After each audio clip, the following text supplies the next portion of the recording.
Shalom lekulam. It is great to be here. I thank the World Zionist Organization for inviting me and for staging this amazing Congress that brings together so many extraordinary people. When 125 years ago, Theodor Herzl brought the dreamers for a Jewish homeland together here in Basel, most delegates came from Europe. Europe was the birthplace of Zionism, the Jewish movement for self-determination. It is inseparable from 19th century Europe, and the first Zionist Congress reflected this. It featured imagery used by national movements all over Europe, and yet, regarding it merely as a late version of national movements would have been a mistake. The Jewish people at the time not only lacked a state and a territory, in fact, the movement itself had no defined center or place. Had it not been for the resistance of the local Jewish community and some local rabbis, we would gather today in Munich and not in Basel. It was unclear which language to speak at the congresses and which political alliances to forge. Zionism was controversial. It reflected the diverse features of European Jewry and the distinctive heritage of Judaism deeply rooted in and shaped by Europe for many centuries. At the same time, Judaism stood out for its progressive ideas. Already at the Second Zionist Congress a year later, all women had voting rights. Just like in Herzl's second book, Alt Neuland, all women had passive and active voting rights. And it is not for nothing that WIZO today has such an important role in world Zionism.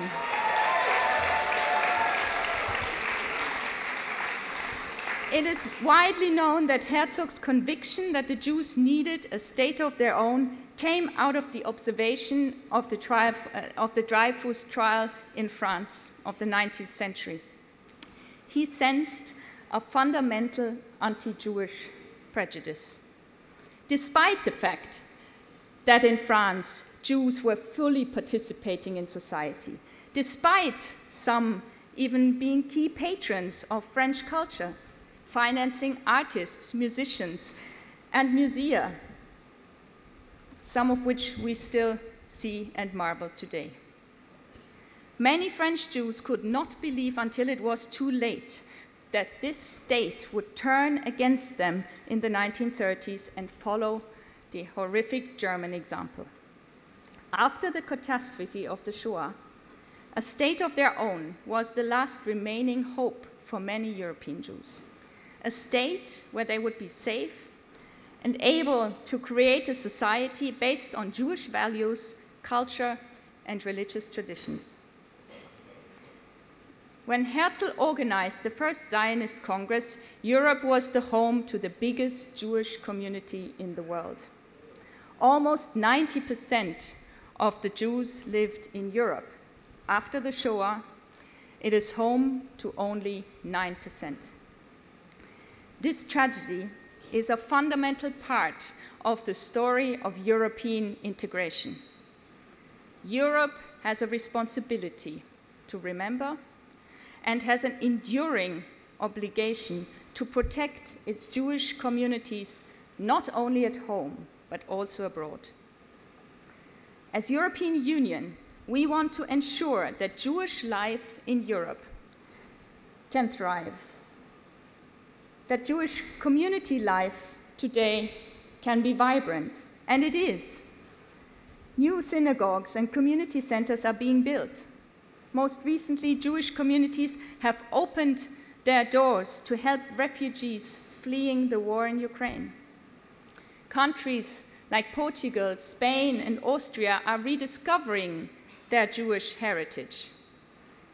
Germany celebrated 1,700 years of Jewish presence last year. But we all know anti-Semitism has not disappeared. It has been on the rise.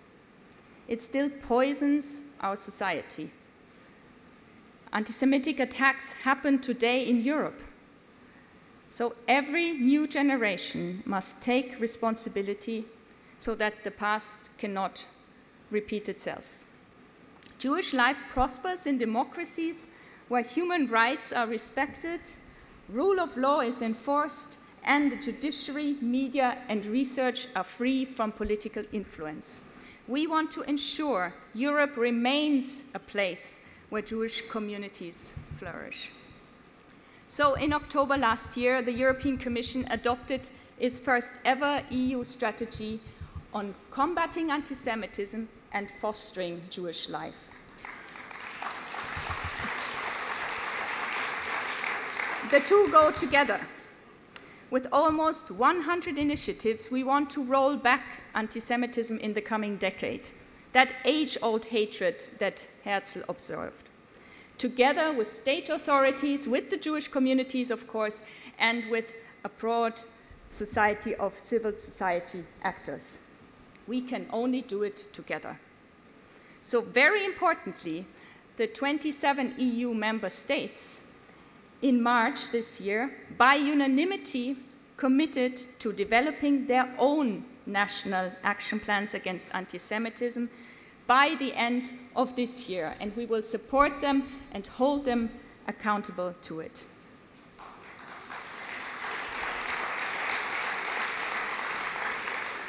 As a German and as a non-Jew, I am very much aware that the Holocaust was planned, initiated, and executed by Nazi Germans. But they found willing collaborators across the continent, which made the Shoah a European tragedy. And so, as a European, it has been the honor of my life to help a strategy on combating anti-Semitism see the light of day that has at its heart and ultimate aim to foster Jewish life.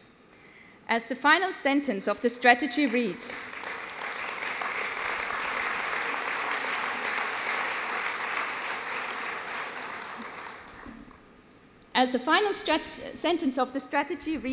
Europe can only prosper when its Jewish communities prosper too. Let me mention a few of its main initiatives. To shape the future, we need to remember the past. And in fact, the Tanakh tells us many times to remember, Zachor. This includes the darkest chapter of modern European history. The strategy proposes many initiatives to remember and learn about the Shoah. And I want to mention two. As part of the European Year of Youth, which is this year, 2022, we are creating a network of young European ambassadors on the Holocaust that will learn from survivors to retell their stories online and offline and be empowered to initiate Holocaust memorial events in their local schools, local places, and in universities. Our goal is to reach the broad public. We owe it to the survivors, and we owe it to future generations. We are also in the process of creating a network of places where the Holocaust happened, to show it happened locally. And people had a choice and a duty to act in the face of neighbors being ostracized and deported. And we have a duty today to stand up and act in the face of rising anti-Semitism and all forms of hatred. Ladies and gentlemen, contemporary anti-Semitism can be found in radical and fringe groups espousing right-wing, left-wing, or Islamist extremism. It can hide behind anti-Zionism, but it can also be found in the middle of society. And to recognize all forms of anti-Semitism, the EU's policies are firmly based on the non-legally binding working definition of anti-Semitism by the International Holocaust Remembrance Alliance, IHRA, which spells out, among other, when anti-Israel animus spells over into anti-Semitism.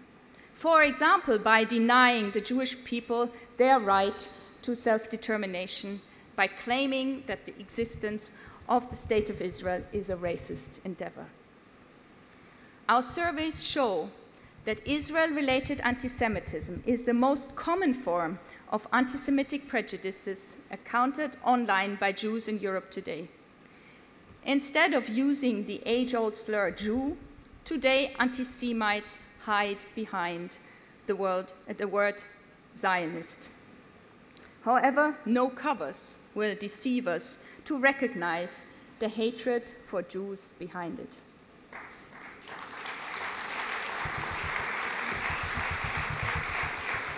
And the pandemic made clear once more how anti-Semitic conspiracy myths endanger democracy.